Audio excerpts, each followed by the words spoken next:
ओम शांति। 16 मई 2024 बाबा के महावाक्य। मीठे बच्चे, अपने को सुधारने के लिए अटेंशन दो। दैवी गुण धारण करो। बाप कभी किसी पर नाराज नहीं होते। शिक्षा देते हैं, इसमें डरने की बात नहीं। प्रश्न: बच्चों को कौन सी एक स्मृति रहे तो टाइम वेस्ट ना करें? उत्तर: यह संगम का समय है। बहुत ऊंची लॉटरी मिली है। बाप हमें हीरे जैसा देवता बना रहे हैं। यह स्मृति रहे तो कभी भी टाइम वेस्ट ना करें। यह नॉलेज सोर्स ऑफ इनकम है, इसलिए पढ़ाई कभी मिस ना हो। माया देह अभिमान में लाने की कोशिश करेगी, लेकिन तुम्हारा डायरेक्ट बाप से योग हो तो समय सफल हो जाएगा। ओम शांति। बच्चों को यह तो मालूम है कि यह बाप है, इसमें डरने की कोई बात नहीं। यह कोई साधु महात्मा नहीं है जो कोई बद दुआ करेंगे या गुस्सा करेंगे। उन गुरुओं आदि में तो बहुत क्रोध होता है, तो उनसे मनुष्य डरते हैं। कहाँ श्राप ना दे देवे। यहाँ तो ऐसी कोई बात नहीं। बच्चों को कभी डरने की बात नहीं। बाप से डरते वह हैं जो खुद चंचल होते हैं।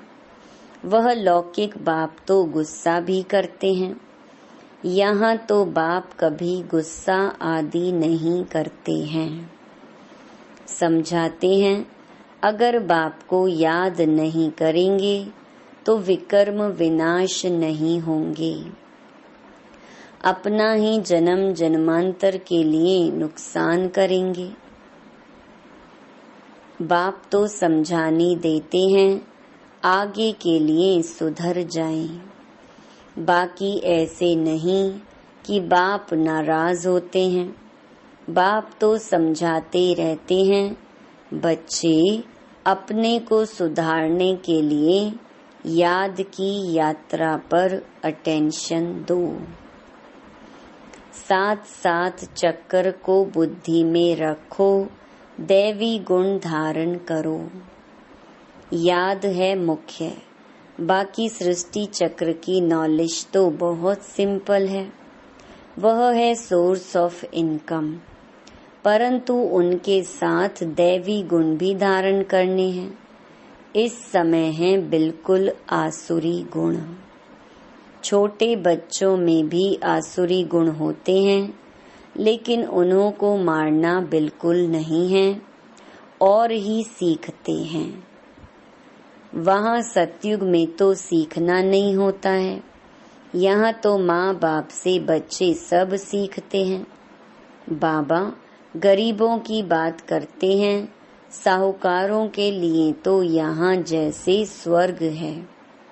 उनको ज्ञान की दरकार नहीं। यह तो पढ़ाई है। टीचर चाहिए जो सिखावे सुधारे।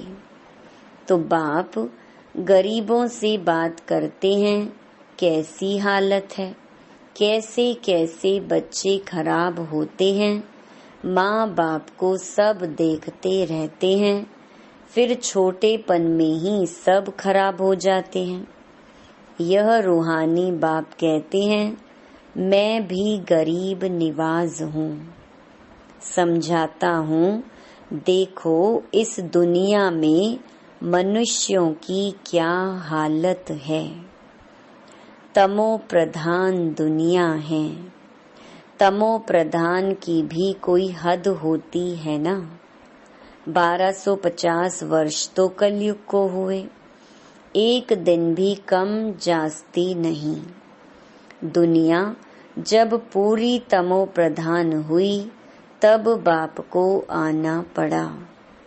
बाप कहते हैं, मैं ड्रामा अनुसार बंधायमान हूँ, मुझे आना ही पड़ता है। शुरू में कितने गरीब आए, साहूकार भी आए, दोनों इकट्ठे बैठते थे। बड़े बड़े घर की बच्चियां भागी, कुछ भी ले नहीं आई। कितना हंगामा हो गया। ड्रामा में जो होने का था वह हो गया। ख्याल भी नहीं था ऐसे होगा। बाबा खुद वंडर खाता था क्या हो रहा है। इन्हों की हिस्ट्री बड़ी वंडरफुल है। यह भी ड्रामा में नूंद है। बाबा ने सबको कह दिया, चिट्ठी लिखाकर ले आओ, हम ज्ञान अमृत पीने जाते हैं। फिर उन्हों के पति लोग विलायत से आ गए। वह बोले, विष दो। यह कहें हमने ज्ञान अमृत पिया है, विष कैसे दे सकते। इस पर इन्हों का एक गीत भी है। इसको कहते हैं चरित्र। शास्त्रों में फिर श्री कृष्ण के चरित्र लिख दिए हैं। श्री कृष्ण की तो बात हो ना सके। तो यह सब ड्रामा में नूंद है। नाटक में यह सब होता है, हंसी कुड़ी आदि आदि। यह तो दोनों बाप कहते हैं, हमने कुछ भी नहीं किया, यह तो ड्रामा का खेल चल रहा है। छोटे छोटे बच्चे आ गए, अभी वह कितने बड़े बड़े हो गए हैं। बच्चों के कितने वंडरफुल नाम संदेश पुत्रियां ले आईं। फिर जो उनसे भाग गए उनका वह नाम तो है ही नहीं। फिर पुराना नाम शुरू हो गया, इसलिए ब्राह्मणों की माला होती नहीं। तुम्हारे पास कुछ भी नहीं है, पहले माला फेरते थे, अभी तुम माला के दाने बनते हो। वहाँ भक्ति होती नहीं। यह नॉलेज है समझने की, है भी सेकंड की नॉलेज। फिर उनको कहते हैं ज्ञान का सागर। सारा सागर शाही बनाओ, जंगल कलम बनाओ, तो भी पूरा हो ना सके। और फिर है भी सेकंड की बात। अल्फ को जान गई हो तो बेबादशाही जरूर मिलनी चाहिए। तो वह अवस्था जमाने में अर्थात पतित से पावन होने में मेहनत है। बाप कहते हैं, अपने को आत्मा समझ, मुझ अपने बेहद के बाप को याद करो, इसमें है मेहनत। तदबीर कराने वाला टीचर तो है, परंतु किसकी तकदीर में नहीं है तो टीचर भी क्या करे। टीचर तो पढ़ाएंगे, ऐसे तो नहीं रिश्वत लेकर पास कर देंगे। यह तो बच्चे समझते हैं, यह बाप दादा दोनों इकट्ठे हैं। ढेर बच्चियों की चिट्ठियां आती हैं बाप दादा के नाम पर। शिव बाबा केयर ऑफ प्रजापिता ब्रह्मा, बाप से वर्षा लेते हो इस दादा द्वारा। त्रिमूर्ति में है, ब्रह्मा द्वारा स्थापना कराते हैं। ब्रह्मा को क्रिएटर नहीं कहेंगे, बेहद का क्रिएटर तो वह बाप ही है। प्रजापिता ब्रह्मा भी बेहद का हो गया। प्रजापिता ब्रह्मा है तो बहुत प्रजा हो जाएगी। सब कहते हैं great great grandfather. Shiv Baba को ग्रेट ग्रेट ग्रैंड फादर नहीं कहेंगे, वह तो सभी आत्माओं का बाप हो गया। आत्माएं सभी भाई भाई हैं, फिर बहन भाई होते हैं। बेहद के सिजरे का हेड प्रजापिता ब्रह्मा हो गया। जैसे बिरादरी का सिजरा होता है ना, यह है बेहद का सिजरा। आदम और बीबी, एडम और ईव किसको कहते हैं? ब्रह्मा सरस्वती को कहेंगे। अब सिजरा तो बहुत बड़ा हो गया है, सारा झाड़ जड़ जड़ी भूत हो गया है। फिर नया चाहिए। इसको कहा जाता है वैरायटी धर्मों का झाड़। वैरायटी फीचर्स हैं, एक ना मिले दूसरे से। हर एक की एक्टिविटी का पार्ट एक ना मिले दूसरे से। यह बहुत गुह्य बातें हैं, छोटी बुद्धि वाले तो समझ ना सकें। बहुत मुश्किल है। हम आत्मा छोटी बिंदी हैं, परमपिता परमात्मा भी छोटी बिंदी है, यहाँ बाजू में आकर बैठते हैं। आत्मा कोई छोटी बड़ी नहीं होती है। बाप दादा दोनों का इकट्ठा पार्ट बड़ा वंडरफुल है। बाबा ने यह रथ बड़ा अनुभवी लिया है।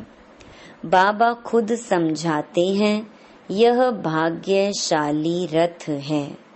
इस मकान अथवा रथ में आत्मा बैठी है। हम ऐसे बाप को किराए पर अपना मकान व रथ देवें तो क्या समझते हो?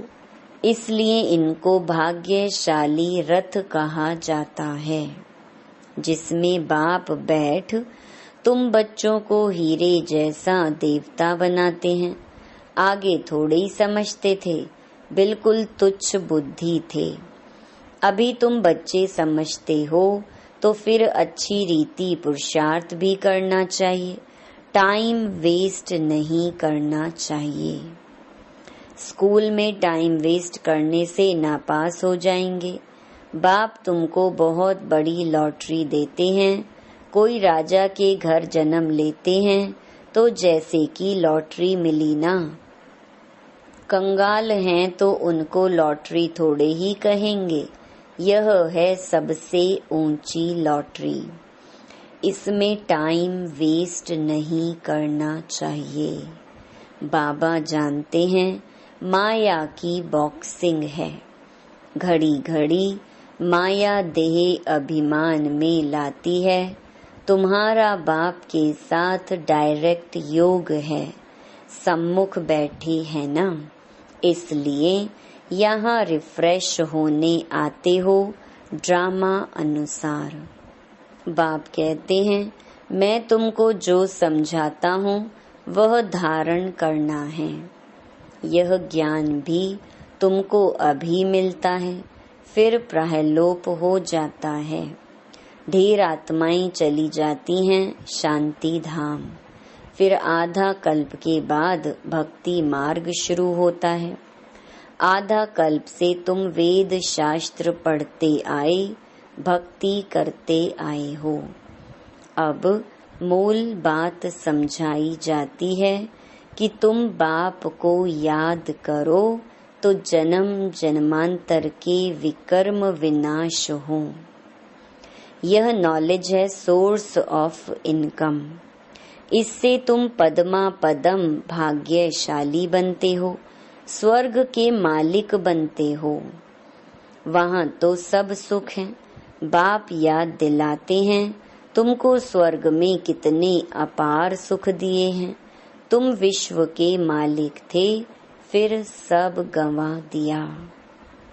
तुम रावण के गुलाम बन गए हो। राम और रावण का कितना यह वंडरफुल खेल है। यह फिर भी होगा, अनादि बना बनाया खेल है। स्वर्ग में तुम एवर हेल्दी वेल्दी रहते हो। यहाँ मनुष्य को हेल्दी बनाने के लिए कितना खर्चा करते हैं, वह भी एक जन्म के लिए। तुमको आधा कल्प एवर हेल्दी बनाने में क्या खर्चा होता है? एक नया पैसा भी नहीं। देवताएं एवर हेल्दी है ना। तुम यहाँ आए ही हो एवर हेल्दी बनने के लिए। एक बाप के बिगर सर्व को एवर हेल्दी और कोई बना न सके। तुम अभी सर्व गुण संपन्न बन रहे हो, अभी तुम संगम पर हो। बाप तुमको नई दुनिया का मालिक बना रहे हैं। ड्रामा प्लान अनुसार जब तक ब्राह्मण न बने तब तक देवता बन न सके।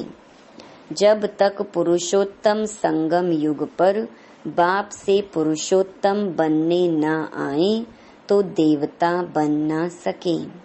अच्छा, आज बाबा ने रूहानी ड्रिल भी सिखाई, नॉलेज भी सुनाई, बच्चों को सावधान भी किया।